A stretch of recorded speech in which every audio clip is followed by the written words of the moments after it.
नमस्कार साथियों, स्वागत है आपका इस अद्भुत और रहस्यमयी यात्रा में। आज मैं आपको एक ऐसी कथा सुनाने जा रहा हूं जिसे सुनकर आपका रोम रोम श्रद्धा और रोमांच से भर जाएगा। यह कथा है भगवान शिव के पवित्र ज्योतिर्लिंग भीमाशंकर की, जो सह्याद्री की पहाड़ियों के बीच स्थित है। कहते हैं कि इस धरा पर कदम रखते ही इंसान को ऐसा लगता है मानो वह किसी दूसरी दुनिया में आ गया हो। चारों तरफ घना जंगल, पत्तों की सरसराहट, रहस्यमयी धुंध और पहाड़ों के बीच बहती ठंडी हवाएं, यह सब मिलकर ऐसा वातावरण बनाते हैं जहां हर कदम पर आस्था और रहस्य का संगम दिखाई देता है। दोस्तों, अगर आप इस अद्भुत कथा को मन लगाकर सुन रहे हैं तो मैं आपसे निवेदन करूंगा, इस चैनल को सब्सक्राइब जरूर करें, बेल आइकॉन दबाएं और इस वीडियो को लाइक और शेयर करना न भूलें ताकि यह कथा और भी लोगों तक पहुंचे। भीम का जन्म और आतंक। कथा शुरू होती है त्रेता युग से, जब राक्षसों का आतंक पृथ्वी पर बढ़ता जा रहा था। रावण का वंश विनाश की ओर था और उसके भाई कुंभकर्ण की पत्नी अपने पति और कुल के अंत से दुखी थी। उसने प्रतिज्ञा की कि उसका पुत्र प्रतिशोध लेगा। उसी प्रतिज्ञा से जन्मा भीम। जन्म से ही असाधारण शक्ति का धनी था। उसकी काया विशाल, उसकी आंखें अंगारों जैसी और उसकी आवाज गर्जन करती हुई आकाश को चीर देती थी। बचपन से ही उसमें क्रोध और घमंड झलकने लगा था। जैसे जैसे वह बड़ा हुआ, उसकी शक्ति बढ़ती गई और उसका आतंक भी। कहते हैं भीम ने घोर तपस्या करके ब्रह्मा जी को प्रसन्न किया और वरदान पाया। वरदान ने उसे और भी अजेय बना दिया। उसका अहंकार अब चरम पर पहुंच चुका था। वह संतों और ऋषियों को सताने लगा। जहां जहां यज्ञ होते वहां पहुंचकर उन्हें नष्ट कर देता। गांव के गांव उसके भय से वीरान हो गए। उसके नाम से ही लोग कांपते थे। जो कोई भगवान की पूजा करता, उस पर भीम का क्रोध टूट पड़ता। शिवभक्त कमलनाथ इन्हीं दिनों एक शिवभक्त थे। कमलनाथ, उनका जीवन भगवान शिव की आराधना में ही बीतता था। चाहे संसार में कैसी भी कठिनाई आए, वह प्रतिदिन महादेव की पूजा करना नहीं छोड़ते थे। भीम ने जब सुना कि कमलनाथ नाम का कोई भक्त हर हाल में शिव की भक्ति करता है, तो उसका क्रोध और भड़क उठा।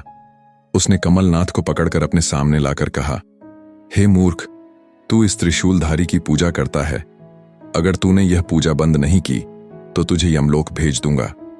लेकिन कमलनाथ ने निर्भीक स्वर में उत्तर दिया, हे दैत्य, तू मेरे शरीर को नष्ट कर सकता है, लेकिन मेरी भक्ति को नहीं। जब तक प्राण है, मैं अपने प्रभु शिव की आराधना करता रहूंगा।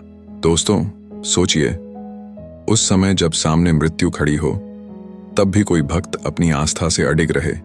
यह केवल और केवल शिव भक्त ही कर सकता है।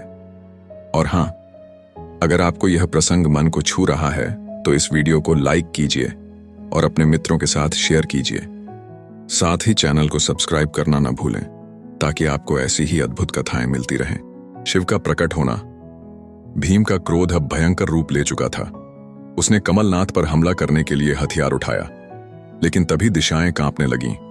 आकाश में बिजली गड़गड़ाई, धरती फटने लगी और घने बादलों से एक दिव्य गर्जना सुनाई दी। अचानक वहां प्रकट हुए महादेव शिव। उनका रूप भयंकर था। गले में सर्प लिपटा हुआ, जटाओं से अग्नि की लपटें निकल रही थीं। त्रिनेत्र से अगाध ज्योति प्रकट हो रही थी। उनके हाथ में त्रिशूल था जो प्रलय की ज्वाला की तरह चमक रहा था। उन्होंने गरज कर कहा, हे दुष्ट भीम, तूने मेरे भक्त पर हाथ उठाया है। अब तेरा अंत निश्चित है। भीम और शिव का युद्ध। इसके बाद जो युद्ध हुआ उसकी कल्पना भी कठिन है। भीम ने गदा उठाकर आकाश में प्रहार किया। शिवजी ने त्रिशूल से उसका सामना किया। हर प्रहार से धरती कांपती, हर वार से पर्वत हिलते, नदियां उफान मारने लगीं, जंगल जल उठे। यह युद्ध केवल भूमि पर नहीं बल्कि आकाश और दिशाओं में भी फैल गया। ऐसा लग रहा था मानो सृष्टि का अंत हो रहा हो। भीम ने पूरी शक्ति से महादेव पर आक्रमण किया, लेकिन शिव का त्रिशूल अजेय था। अंततः महादेव ने अपने त्रिशूल का प्रचंड प्रहार किया। त्रिशूल भीम के सीने को भेदता हुआ आर पार निकल गया। भीम भयानक चीख के साथ धरती पर गिर पड़ा। उसका आतंक समाप्त हो गया। ज्योतिर्लिंग की उत्पत्ति।